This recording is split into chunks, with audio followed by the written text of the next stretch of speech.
right, number 5. We'll just fly through these easy ones. Okay, number 5. The density of an object is equal to the mass of the object divided by the volume of the object. Okay, we know that, right?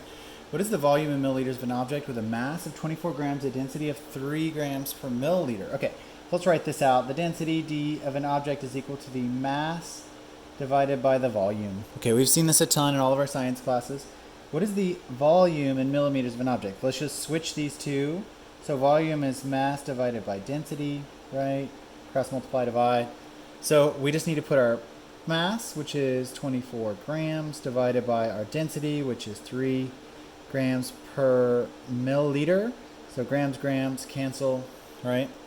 And we're going to get some amount of milliliters. So 3 goes into this 8 times. So we get 8 milliliters. So number 5 should be B, 8. There you go. Okay, nothing too special there, just following an equation. Last week, Raul worked 11 hours more than Angelica. So if they worked a combined total of 59 hours, how many hours did Angelica work last week? Okay, interesting.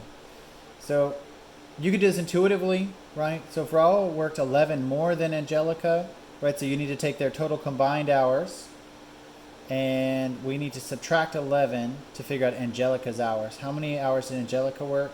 Well, what if we did 59 minus 11? That's just intuitive, right? So that would give us 48 hours, D. Right, and that's not correct, interestingly. So this would be intuitively wrong. So let's just think about this for just a second more slowly.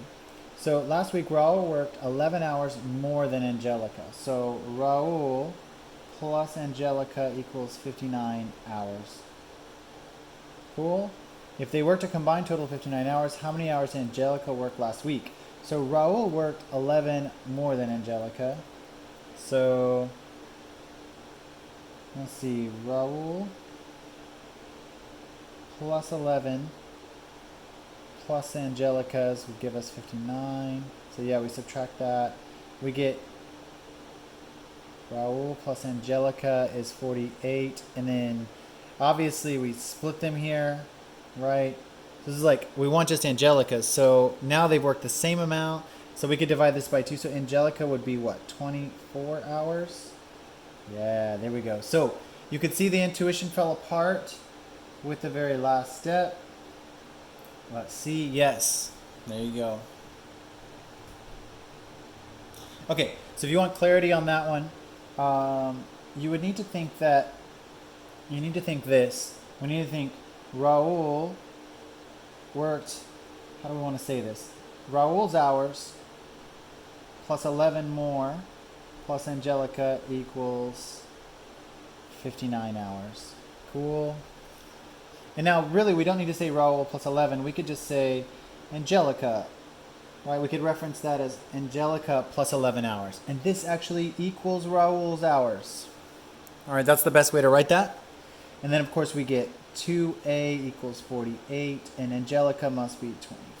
Okay, that's a much clearer way to write that.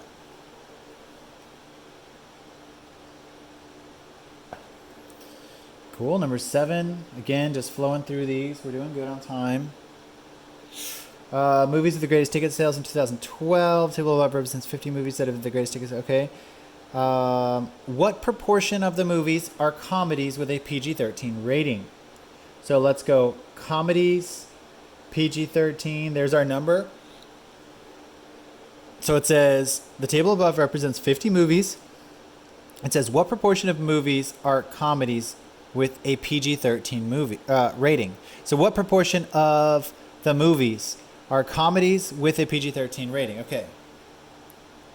So we need to say 4 out of 50, right? So these questions can sometimes be quite tricky reading this properly. So I would take this value right here, which is 4 comedies that are PG-13 out of 50 total movies, which is 2 out of 25. Okay, A. That would be my answer. That's correct. Okay, just reading a graph. Number 8, Line L in the XY plane contains a point from each of the quadrants 2, 3, and 4, but no points from quadrant 1. Which of the following must be true? So line L contains points from each of the quadrants 2, 3, and 4. So it must look like this. Cool? See how it's quadrant 2, quadrant 3, quadrant 4. See how, but not in 1. Okay, the slope of the line is undefined? No, that's not possible, right? It can't be undefined. So a vertical line would be undefined. It wouldn't be able to go through 3 quadrants. The slope of the line is 0. Again, it can't be 0. That would be horizontal. Couldn't go through 3 quadrants. The slope of the line is positive. Slope of the line is negative. Let's come over here. Is this positive or is this negative? Well, how is it changing in the y? So it's clearly going down in the y, and it's going positive in the x, which makes this a negative slope. There you go. Number 8 should be D. And obviously, if you just know slopes are negative, go in this direction. That is a negative slope. Okay, another massive chart to read. Table above shows the numbers of registered voters. Blah, blah, blah. Based on the table above, who was 18 to 44 years old in 2012 is chosen at random. So 18 to 44, 18 to 44, and 2012, okay? At random. Which of the following is the closest to the probability that the registered voter was from the Midwest region?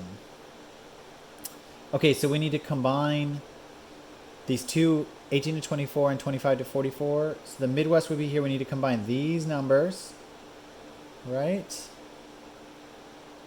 So, and we need to take that out of this total value, I would guess. Let's play around with this idea. Let's pull this up. So let's say 3454 plus 11237 gives us our total number of people from the Midwest that are 18 to 44. And so out of our total number of voters, let's take that number and let's divide that by 153,157 possible voters. And we would get 0.095, which is really close to, of course, a 0.1. So let's see, what number is this? 9. Oh, something's gone terribly wrong. Okay, let's double check our math. So I would have said A. Let's see what we have going on here. Let's read it again. Sometimes they like to trick us. Number of registered voters in the... Okay. Table above shows the number of registered voters in 2012 in thousands. It doesn't matter. In 4 geographic regions and 5... Okay, based on the table, okay, if a registered voter who was 18 to 44 years old in 2012, okay, 18 to 44, is chosen at random. Cool, so one of these two populations. Which of the following is the closest probability that the registered voter was from the Midwest region?